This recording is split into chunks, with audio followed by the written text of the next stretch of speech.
analyzing more issues and ideas for reshaping our civilization for beneficial outcomes.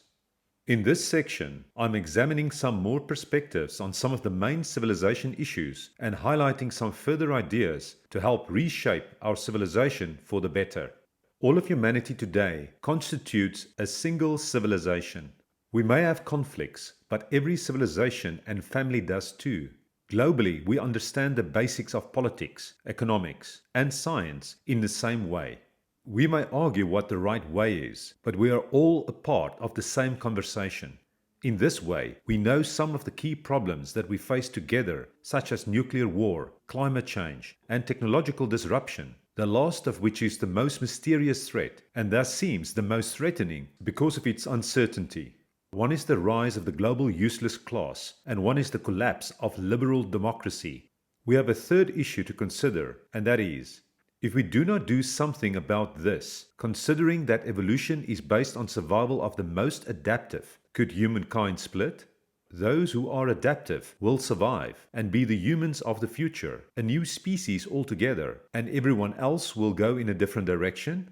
Both Yuval Harari and Thomas Friedman draw our attention to the problems and challenges we face so that we can now do something about it. What will be in their place? How can we direct it?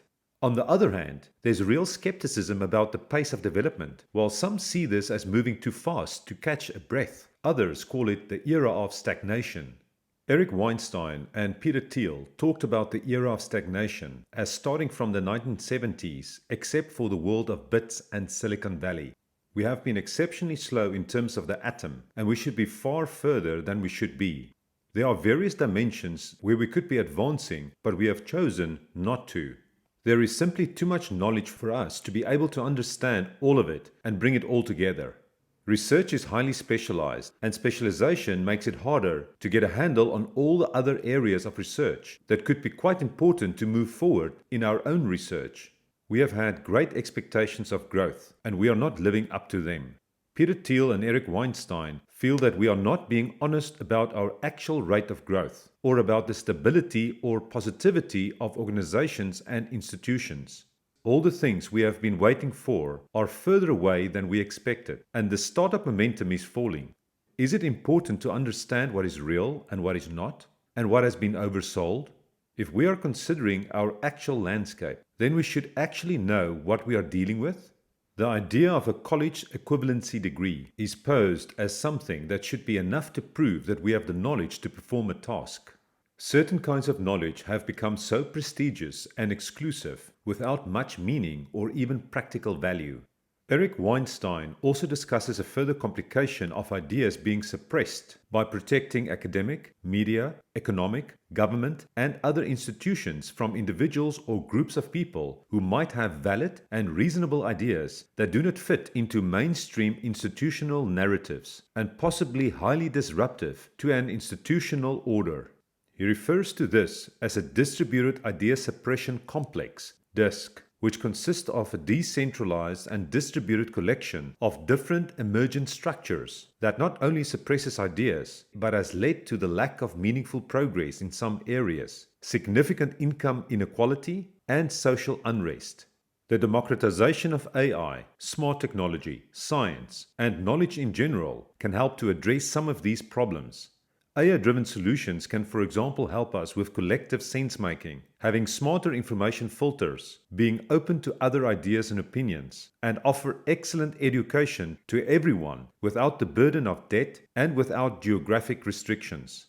Peter Thiel, as a contrarian, believes that we should also be worried about the lack of automation. With more automation, we can get 3 to 4% GDP growth, and with that solve social problems. This is therefore something government should be seriously investing in. The global economy is not as we would like to believe it is. It is in crisis. As much as we may like to keep focusing our attention on more easily fixable smaller matters, we can no longer ignore the common denominator that sustains and deteriorates our current state. We have almost exhausted our natural resources. Productivity is declining, growth is slow, unemployment is rising, and inequality is deepening. We need to consider the efficacy and sustainability of our current economic models and find more stable social and economic solutions. Social and economic theorist Jeremy Rifkin suggests a new economic system, the radical new sharing economy. Rifkin argues that with climate change ravaging the planet at devastating speeds, we need to act fast. Change of this magnitude requires political will and a profound ideological shift. Frightening as this may sound, Rifkin is not wrong. His solution is, however, just one solution in a sea of many. In short, the radical new sharing economy proposes a decentralized global system that relies on the convergence of three technologies: ultra-fast 5G communication internet, renewable energy internet, and driverless mobility internet, all connected through IoT and embedded across society and the environment. When we evaluate well-being on an aggregate level, welfare economics, we are looking to describe and predict what affects levels of well-being. Of course, we are interested in how technology adoption will affect our well-being and the implications that it might have on economics and society. Fear is, of course, detrimental to well-being, and fear is also rather prominent in the age of acceleration, smart technology, globalization, automation, and any other name we want to give it. It is all part of the smart technology era. With regards to economic growth and the current state of capitalism, Yuval Harari points out that the credo of more stuff urges individuals, firms, and governments to disregard anything that might hamper economic growth, such as preserving social equality, ensuring ecological harmony, and honoring one's parents. On the other hand, capitalism encourages people to stop seeing the world in a way where someone else's profit is our loss, and instead see it as a win-win situation in which your profit is also my profit, something that contributes to the global harmony. An important question to ask is if our current capitalism is working for us. The answer seems obviously no. Rising inequalities in means, access, knowledge, basic rights, and knowledge makes it somewhat obvious that our current state is not working for us. So what can a future look like that promotes fairness for all? We need to reimagine and reinvent capitalism, something already working well for some, but to find a way to make it work better for everyone. The wealth gap, accompanied by an opportunity gap and values gap, made more obvious by globalization, means that our current social, economic, and political systems cannot go on for much longer. In this, the highest priority is addressing the state of the average worker and those who are not lucky enough to be considered the average worker. We perceive that we live in a capitalist society, but capitalism is by nature, whilst maybe just in theory, competitive, where people are competing in the same society, all of whom have the right and opportunity to participate and contribute to the economy. But this competitive capitalism, which was the dream capitalism was based on, does not exist. Our market in modern time, even more so in the 21st century, is a market of monopolies. Up until the 1970s, the middle class has been growing and benefiting from capitalism in their ability to compete in the market with as little as a high school education, to buy cars and homes and live relatively fruitful lives. We saw capitalism collapse for the first time in 1929. From there, fascism, Nazism, communism, war, and social unrest rose. The same thing happened in 2008 after capitalism had rebuilt in post-war years. We are still seeing the effects of that, with more and more people being sidelined from the economy that the 1970s allowed them to be part of.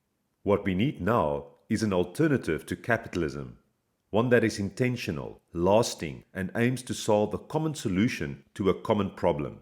To do this, we need to build hope in place of populist reactions that rise in defiance to the current states of most people.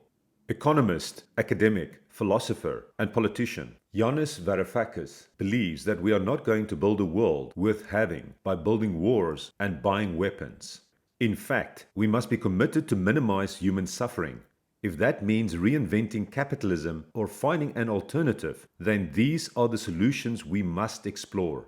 The proposed DEEM 25 aims to remove borders for an inclusive Europe. The borders that the EU defines should not matter because the movement exists to not be defined or confined by any reigning social, political, or economic foundations, rules, or policies which are simply not working for most people. Let us take a brief look at what the DiEM25 is, why it was founded, and what it aims to achieve.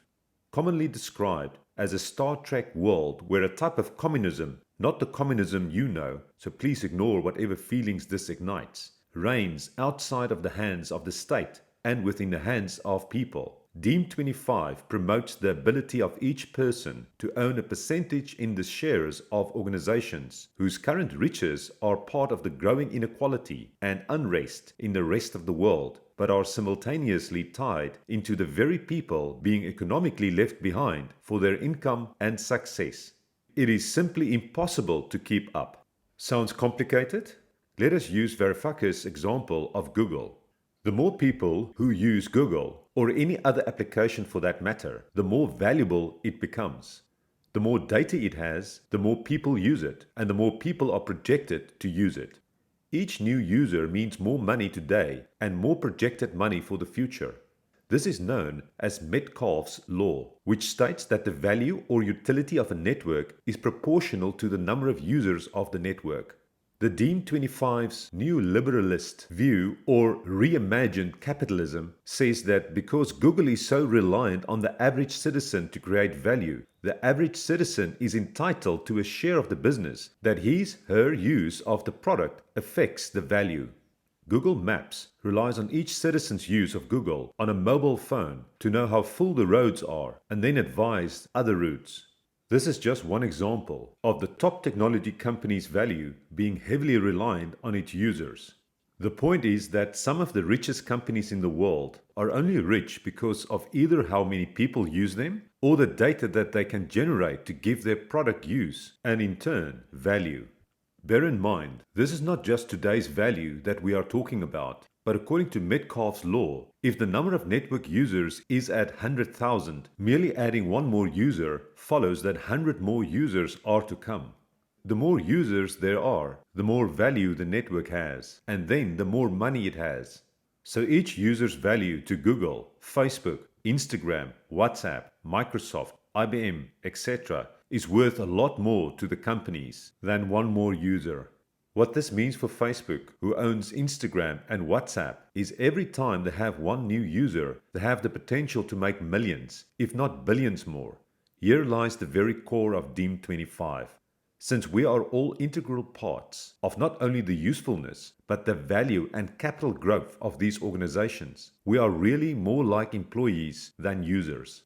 We are not just using the products. Our data is adding usefulness and value to other people and to the organizations themselves. Thus, we should be remunerated like employees with shares in their profits.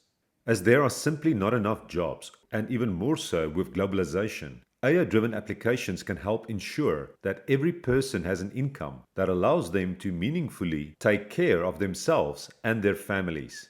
Relying on the state of tax money to support the most extremely excluded and downtrodden is simply not working, especially since these numbers are growing every day. We need to consider other systems and states of being that aim to eradicate human suffering while still promoting innovation, inclusion, and contribution to society and the economy. What would we say of citizens, mostly situated in Africa and Asia, who do not have access to a smartphone or any other personal technology and are not participating in the digital economy, digital data, and involved in the profits of the reigning technologies? This goes to our previous argument for using smart technology to leapfrog socio-economic inclusion and generally include more people in the information revolution and globalization. Access to the internet and a smartphone is vital to being able to access basic services such as doctor's consultation, medication, products, food knowledge, and education, formal and informal. As a starting point, through ensuring each citizen not only has access to affordable or free smartphones and internet, but is educated in the use of these devices and how they may access the items mentioned above, we are including everyone on the globe in the benefits and new ways technology can improve our lives. We would also need to ensure that the services promised on the other ends of our smartphones exist. For example, we use drone technology and GPS tracking to deliver the necessary medicine to a person who has had a virtual appointment, or even an AI-powered doctor's appointment, received a diagnosis in cases where hospital or in-person escalation has not been recommended, and received a prescription for, say, cholera medication. Services such as these are far more beneficial for residents of remote villages than they are for city dwellers, as they are far more beneficial for those without access to private healthcare than those with access. They remove the need for a long walk and 2 or 3 forms of public transport, if there is access to this, just to get to see a doctor. Once they arrive at the clinic, there is no guarantee that they will even get to a doctor that day. If they do manage to see a doctor approximately 5 hours after arrival, there is no guarantee that the medicine they need will be in stock. If it's not, they may ask to return in a week, another long trip with still no guarantee that they will receive the medicine they need. This speaks to the importance of access to smart technology for basic services. Now, let us speak to access to the rewards for participating in and contributing to the digital ecosystem, as an employee would. If we treat each person who contributes to the use and value of a platform as an employee, then we seem to have begun to solve the problem of economic exclusion, fear of jobs loss and replacement, and an inability to enter the job market in the first place. In a Quartz article about fixing capitalism, they mention that capitalism is not an organic system, markets are not forces of nature, and companies don't have minds of their own, and see all of them as collections of human decisions, rules, incentives, predictions, and unintended consequences, and that we can make changes to them if we want to. There has also been for many years a major debate about traditional shareholder capitalism that primarily focuses on unlocking shareholder value, and stakeholder capitalism that consider all the stakeholders of a company, including the owners, provide long-term value, clarity, and effective engagement, customers deliver value to them, employees investing in them, suppliers treating them in a just and ethical way, and communities respecting the people and safeguarding the environment through sustainable activities. Ray Dalio, co-founder of the world's largest hedge fund, Bridgewater Associates, recently claimed that Chinese state capitalism and development of capital markets is advancing, whilst US capitalism needs urgent repair. Having visited China on a regular basis over the past 35 years, he has seen per capita incomes increasing by 30 times. Them producing significant more computer engineers and science, technology, engineering, and mathematics graduates, and estimates that 40% of the new initial public offerings will be done by Chinese companies on Chinese exchanges, with institutional investors to follow. Ray is still a big believer in capitalism, as he says that his exposure to most economic systems in most countries over many years taught me that the ability to make money, save it, and put it into capital, i.e. capitalism, is the most effective motivator of people and allocator of resources to raise people's living standards. However, he is very concerned that capitalism is not working well for the majority of people in the United States, as the rich are getting richer and the poor are getting poorer, with the middle class being hollowed out, which in turn creates a wider wealth gap that is damaging for the US and can lead to major conflicts and even revolution.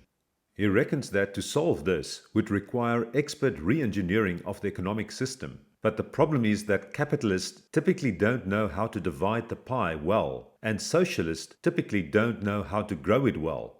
In a LinkedIn article, he describes in detail why and how capitalism needs to be reformed, why he believes that capitalism is not working well for the majority of people, his diagnosis of the problem, and what should be done. He shows that real income growth for most people was stagnant for decades. The income gap is at its highest. The wealth gap is at its highest since the latter part of the 1930s, and most people in the bottom 60% are poor. As there is a causal effect of where personal development impacts productivity growth, which in turn impacts income growth, Ray points straight to the poorly educated children within poor families with weak support and poorly funded schools as a major culprit. He shows that the US scores low on an educational level, with being bottom 15 percentile of the developed world. Many students have emotional problems and are not sufficiently prepared for work, which in turn leads to poor health and social consequences, economic costs, and even higher crime rates. The result is a growing gap with respect to opportunity, income, and wealth, which in turn leads to hazardous social and political polarization.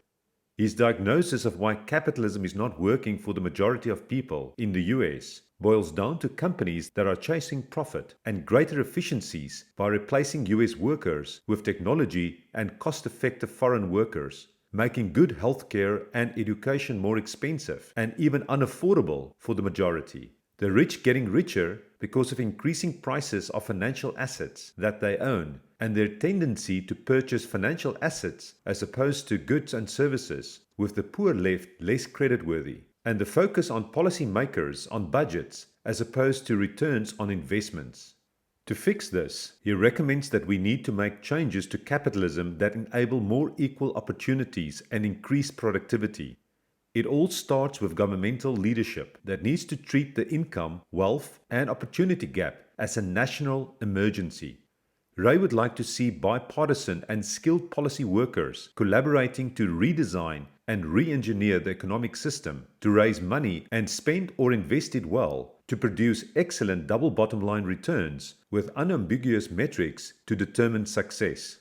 He would also like to see that monetary and fiscal policies are better coordinated to stimulate economic growth and lessen the effects that quantitative easing to increase the money supply to increase lending and controlling inflation has on increasing the wealth gap. Ray also reckons that the redistribution of resources will improve most people's well-being and productivity through creating private-public partnerships that invest in double bottom-line projects that would have measurable economic and social performance results, raising money to improve economic productivity and conditions by taking into account all-in societal costs, and raising more from the wealthy via taxes that would be engineered to not have productivity disrupted and being set aside to those in need to improve the economy's overall level of productivity in a paid-for manner. In Radical Markets, Uprooting Capitalism and Democracy for a Just Society, Eric Posner and Glenn Will present market-based ideas that can help reshape the markets and society with greater equality and reciprocity and address the crisis of the liberal order, which entails the inequality within wealthy countries, the drop in economic and productivity growth rates, which causes economic stagnation, the decline in employment, and the struggle of democracies to handle conflicts between minorities and majorities within countries. In response to this crisis, they propose ideas for transforming the economy that involves owners to set property taxes with the option of others to buy your assets at your assessed value, the ability to weigh or buy votes in a more radical democracy, immigrant sponsorship of visas, and sharing of the gains from migration, diversifying the owners of stocks, and giving consumers data ownership. In order to address the problem of land ownership type of monopoly power, prohibiting progress, and having low allocation efficiency, they propose a new property system called the Common Ownership Self-Assessed Tax, COST, to create a competitive market in uses through partial common ownership, where every citizen and business entity would self-assess the value of assets they possess, pay a certain percentage tax on these values, and be obliged to sell the assets to anyone that is willing to purchase them at the price that they have assessed. Eric and Glenn reckon that cost would raise sufficient income to eliminate other taxes on capital, reduce income taxes, finance a large social dividend, sponsor the development of critical public infrastructure, help grow the economy, increase the value of commonwealth, govern public resources more efficiently, encourage people to have a healthier relationship with assets, and help to forge stronger community bonding. They also envisage a more radical democracy where a proposed quadratic voting (QV) system will help to facilitate reasoned compromises among citizens, trade influence on issues that people feel less strongly about with others that are more important, help protect treasured interests of minorities, and help to optimize decision-making to benefit all. In this QV system, every citizen would receive an equal annual allocation of vote credits that can be used to vote in a range of collective decisions, with a choice in how many votes are allocated to specific issues, where the cost of votes are quadratic in the number of votes acquired. By having citizens voting in proportion to how important issues are to them, this type of voting system could result in optimized social decisions. They also put forward a Visas Between Individuals program, VIP, that would bind the interest of the laboring class people of poor and wealthy countries through visas being sponsored and the earnings from migration being shared. The benefits include, for example, to help grow middle-class income and reduce inequalities across countries. According to them, much of the economy is being coordinated by institutional investors that mainly serve the interests of the wealthy through their control of most public companies, whilst labor wages are kept low through artificial unemployment. A solution can be to change the structure of corporate ownership that will, for example, not allow investors to hold substantial shares in multiple market leaders within the same market segment, as well as enforce antitrust laws that would prevent mergers that lead to the lowering of worker wages and corporations to acquire disruptive startups that might become strong competition in the future. To democratize the benefits of the digital technology that makes use of citizens' data and address the problem of technology companies exploiting this data for their own profits in lieu of free or cost-effective services that they provide, Eric and Glenn proposes a data as labor (DAL) solution that would reward people for their data or digital contributions. This idea also ties in with one of the AI-driven solutions that will be discussed in the next chapter. Their analysis of radical markets unveils how these ideas can be mutually reinforcing, as they present a common vision to how these ideas about economy, society, international matters, and political systems can be integrated. Their perspective of market power having a foundational role in the economy without there being an assumed trade-off between productivity and employment is contrasted with both the techno-optimistic view of smart technology boosting productivity growth but causing social tension with respect to employment decline, and the techno-pessimistic viewpoint that argues that productivity and economic growth will continue to dwindle. They think that costs will improve economic efficiency through minimizing monopoly power, whereas QV will enhance the positive effects and ensure that public goods exhibit citizens' overall preferences. Both DAL and VIP will, in their view, grow labor markets, also within the digital space, and help to reduce unemployment. They also consider the possible extension of cost to include human capital, where people can self-assess the value of their time, pay a tax on that value, and be ready to do a job or tasks for a company that can pay for their services. Although there are problems to work out with this solution, it can also address the problem of some top-performing people demanding monopoly prices for their services. On the political front, both cost and QV would have a transformative impact by not only giving citizens a share of the national wealth, but also have them pay more attention to the repercussions of policies that affect the national wealth and increase responsiveness to public demands. VIP will help to address conflicting issues with respect to globalization and migration, which is also contributing to populist drives, as well as enable better international cooperation to help to manage cross-border activity-related conflicts. QV can also be applied on an international governance front to help with improved collaboration between smaller, poorer, and wealthier countries. In general, radical markets driven by these types of solutions should help strengthen social tolerance, reduce social tensions with respect to exploitation, enhance mutually favorable economics, and tear down wealth and economic-related entitlements. Although the proposed ideas are thought-provoking as we contemplate a beneficial future and improved economic order for humanity in the smart technology era, there are also some critiques, such as that the moral economy has not necessarily been replaced by a market economy, but embeds the market economy, which implies that we also need to consider how human institutions constrain markets and the interactions with moral planned economies. Furthermore, as life is much more than a market, there are also many other perspectives in how to uproot inequality and build a just society, such as the one by philosopher Michael Sandel, that discusses shaping our society by true principles of justice and not on a notion of merit. In the tyranny of merit, what becomes of the common good?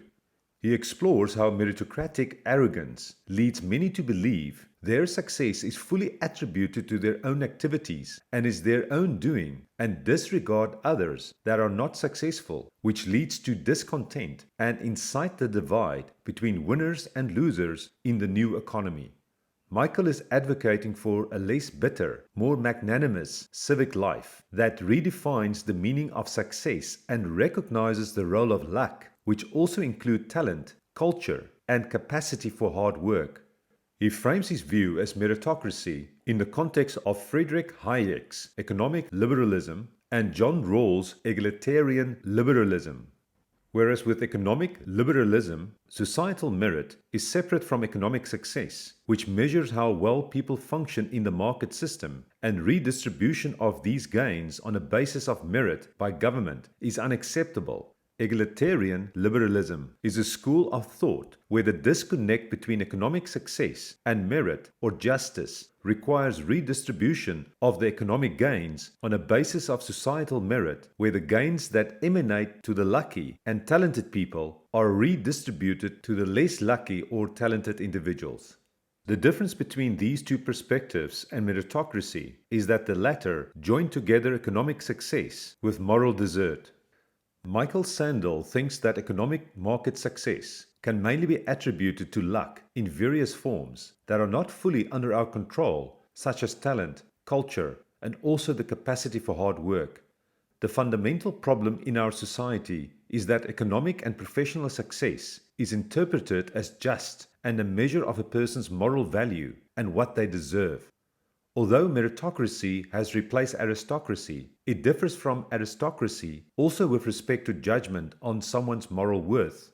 Whereas the riches of an aristocracy are seen as a function of the luck of their birth, separate to judging a person's worth, in a meritocracy, one's status is explicitly used to measure one's value as a human. He also points out society's asymmetrical focus on educational fulfillment as severely judging people that do not thrive in that system and driving the successful parents to replicate their meritocratic ascendancy for their children. Max Borders shows in The Social Singularity, a decentralist manifesto, that humanity is already building systems and infrastructure that will transform and replace society's current mediating structures and centers of power. He explores a post-political decentralized world where humanity will reorganize to collaborate and compete with AI, operate within networks of superior collective civilization intelligence, and rediscover our humanity and embrace values for a better human-to-human connected world. He envisaged that such a decentralized world will enable us to create global prosperity, transcend politics, and steer clear of an AI or robot apocalypse. Max's Social Evolution website provides more details on the Social Evolution organization that is dedicated to liberate people and solve social problems through innovation, and claims that old mediating structures will soon be obsolete. Smart technology will enable new forms of social organization, the need to prepare for a decentralized world, and the fast tracking of self-organizing mutual assistance. Max argues that politics in its current form is about to end and has outlived its usefulness. He thinks we can do better than the current representative democracy, where we outsource our sense of civic responsibility to entrusted politicians. According to him, society's mediating structures that were pillars of our civilization, such as the media, the banks, and the education systems, are already showing fractures, weaknesses, and limitations. In parallel to the technology singularity, we are moving towards a social singularity, where humanity is rapidly reorganizing itself using new technology-driven social structures and approaches that will catapult us into the future without some of these old pillars. Similarly to how politics has outlived its usefulness, Max sees a parallel track where humanity is getting better through recreating the structures of combining, collaborating, and connecting with one another in new ways. Besides that automation and AI will allow us to rediscover our humanity, he is optimistic and believes that our collective civilization intelligence will be superior and that we would not get into mass displacement and existential scenarios. Instead, whole new industries are envisioned as capital and labor migrates away from the activities and tasks that AI, robots, and automation will be covering to more deeply human enterprises and activities such as art, community-based engagements, and caregiving that incorporate our elders and children more closely into our lives again. With AI not currently able to feel, at least not yet, and assisting us in rediscovering our humanity, we can exploit our capabilities as integrated beings that can think and feel to create many human-centric integrated industries. We will also construct our social reality with programmable incentives and create new social realities through technologies, rules, and tools. Max envisages novel forms of collective intelligence, cooperation and collaboration that will create new social operating systems that operate in the cloud that could already utilize decentralized technologies such as blockchain and holochain. He reckons that the current way of governance, which is outsourcing our cares and responsibilities for each other, will be replaced by governance systems that break up centralized centers of power, make use of insourcing, and are polycentric and polyarchic in nature. Polycentric governance implies a move towards power being localized and governance more participatory and collaborative, where we work with our neighbors in common purpose. Polyarchic describes a government form in which power is invested in multiple people and also implies that we can choose the rules by which we are governed.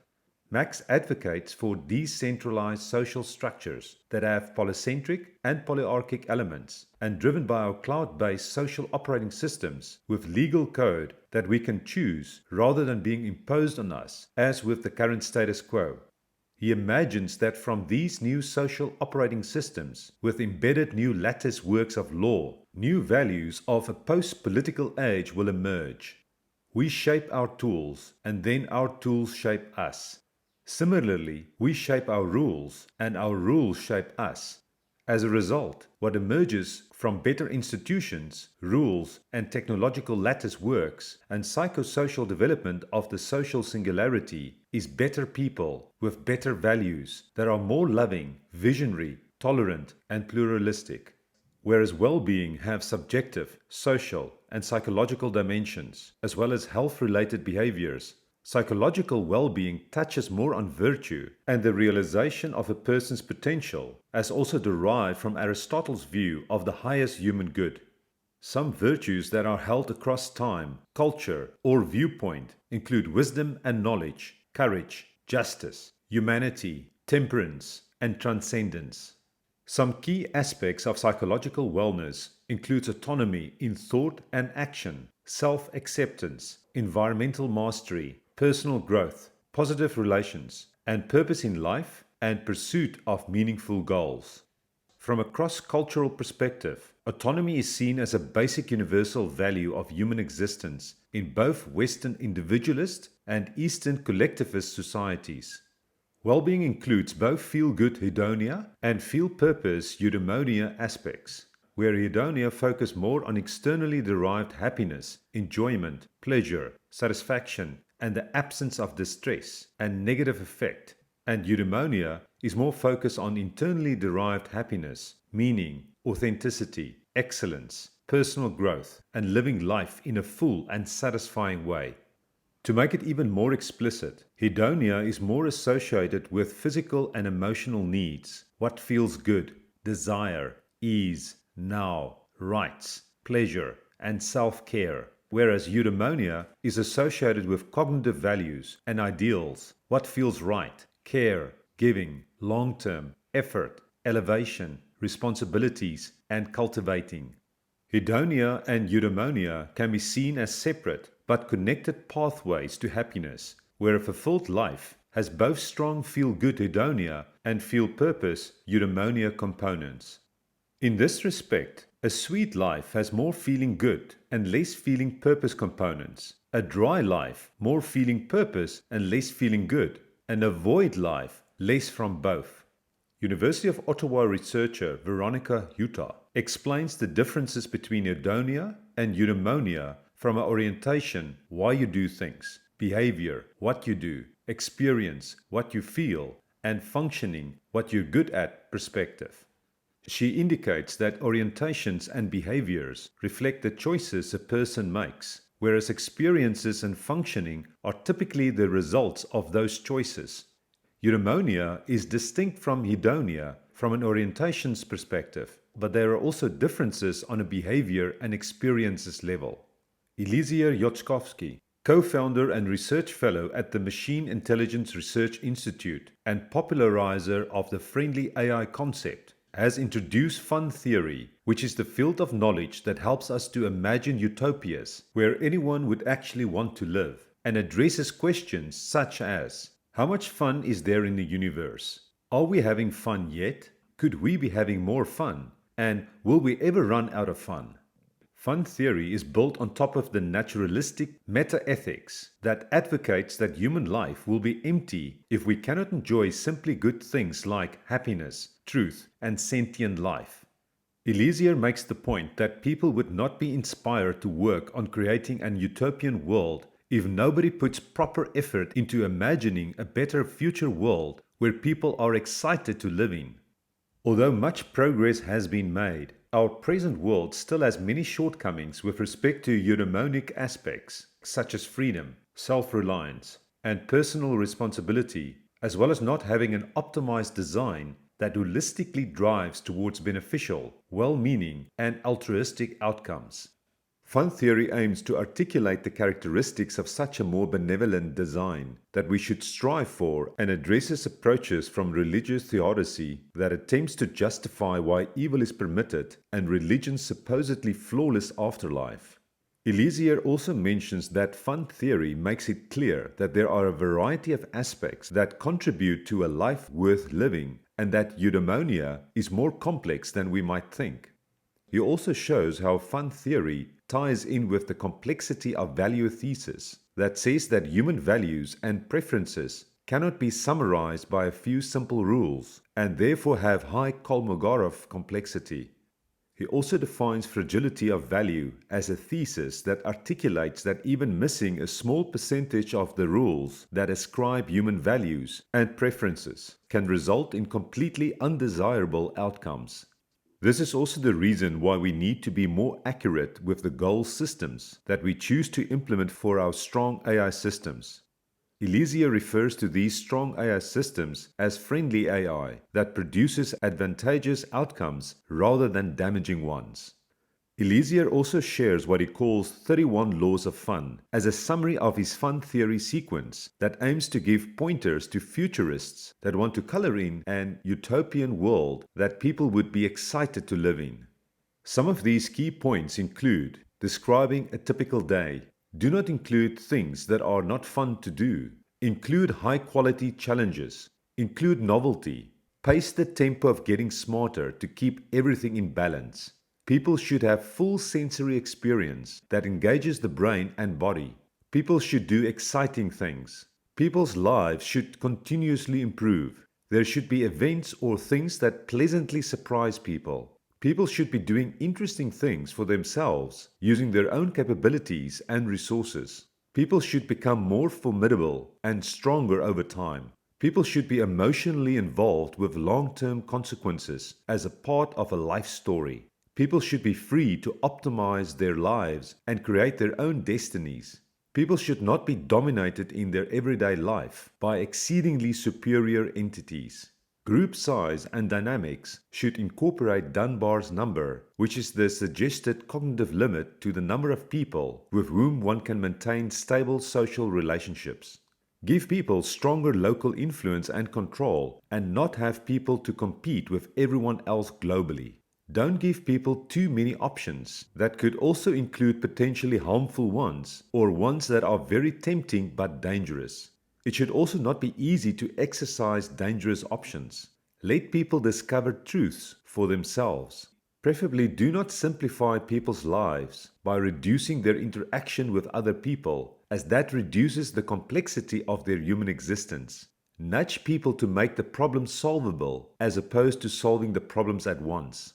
Prioritize changes to the environment ahead of changes to minds and favor small cognitive changes to bigger ones. The world should have abundant joy and pleasure in relation to sadness and pain, unlike the current world where there is an unbalance between pain and pleasure, and pain could be endless and long-lasting. The penalties for errors should also be more proportional. It should not try to avoid commotion or spontaneous cheerfulness. It can introduce situations or environments that could initially seem scary, disorganized, uncomfortable, or surprising. It does not need to go along with your existing ideals for the world, but possibly even challenge you to change those ideals. If there is any existential anxiety that you struggle to overcome, that at least present a problem that needs to be focused on to get resolved. As a better world will likely have less people that needs help, the focus can shift to many other higher purpose activities, and people that are not in immediate danger can still have compelling and interesting lives. Do you want to live in a world with these types of characteristics? What other characteristics would you like to see? Are there any of these laws of fun that do not resonate with you?